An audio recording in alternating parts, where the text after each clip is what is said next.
Hello and welcome to more playing StarMade. I've just put together a little bit of an update. I've been working on the Dreadnought. Been constantly under attack, so our destroyer has been taking a lot more damage. Hopefully she'll hold together long enough to get the Dreadnought complete. I did find out something interesting, and I'll show it to you right here. What you can do is I'm just going to pull out a fighter.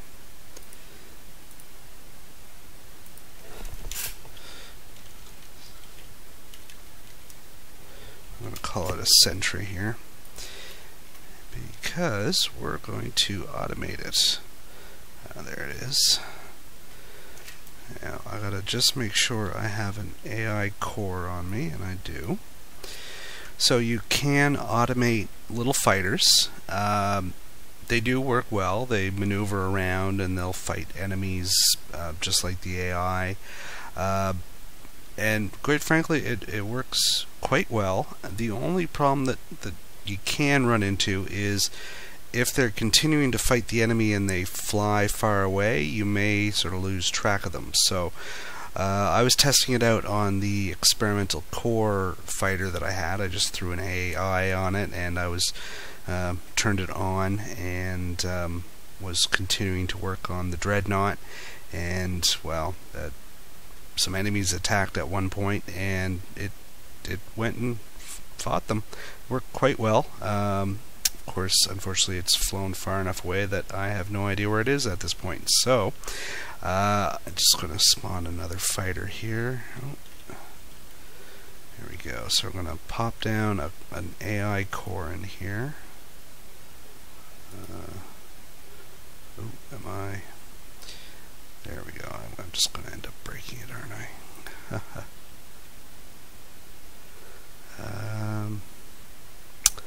Right, so I think I probably just messed it all up. So let me spawn another one. Because if I pulled a weapon out and I don't have it all linked, it's going to be a bit of a pain to try and fix it. So we'll just spawn another one and make it easy. Just going to collect all the squares. As you can see, the Dreadnought progresses. I'm using a lot of parts, and we're going to need more. But let's get a sentry fighter set up here.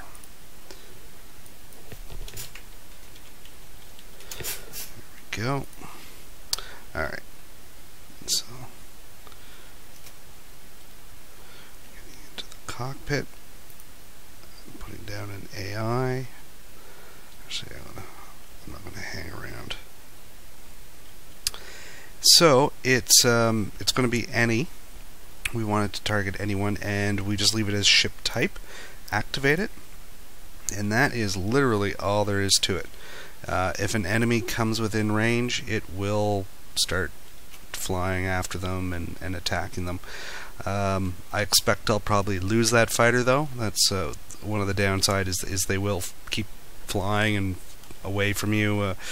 So maybe once we have a carrier, it might be a little more reasonable to maybe activate one, let it go off, but we can stay close to it. So as you can see, I've expanded on the hangar, added a couple decks, sort of gave a skeleton as to where I figure the front of it's going to be. I've armored the drive core, the power generators and the engines in there.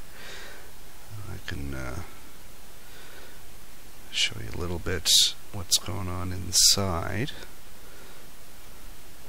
So I've left a lot of space open because I'm not quite sure what we're going to need, whether we're going to need more power generation, whether we're going to need more thrusters. I've added some of these power the capacity batteries, so I added a few. I figure our power regen is really quite good, so we probably don't need a much higher cap, but We have a ridiculous number of shield generators, so if get in here now, it is, so that's going to be the next deck. So currently, as far as power goes, we're looking at a total capacity of 42,000, and we're regenerating 346,000 energy per second. And the shields were at 91,000 shields, regenerating at about 20 per second. So I'm hoping that's going to protect us against pirates. I think so. And hopefully it'll give us enough energy to power all the weapon systems I'm going to want to put on this as well. But this is it so far. I'm going to add some wings sort of to it, and so that these will basically be platforms for a bunch of large turrets. And yeah, I'm just covering in all the blue so that it looks cool on the inside, but it looks all mean on the outside. And that's my Dreadnought update. Thanks for watching. So long for now.